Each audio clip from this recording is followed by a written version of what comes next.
Була сьогодні також окрема доповідь ГУР та Служби зовнішньої розвідки щодо північно-корейських військових на території Росії. Вже 11 тисяч в Курській області.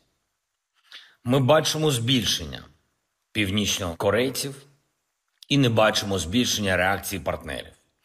На жаль, бойова ситуація зараз, всі напрямки, звичайно, найбільше уваги Донецьким напрямкам.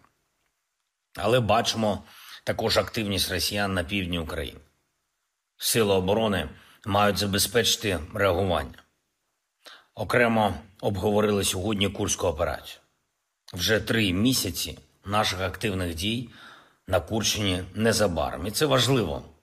Тримаємо цю санітарну зону у визначених районах поблизу нашого державного кордону.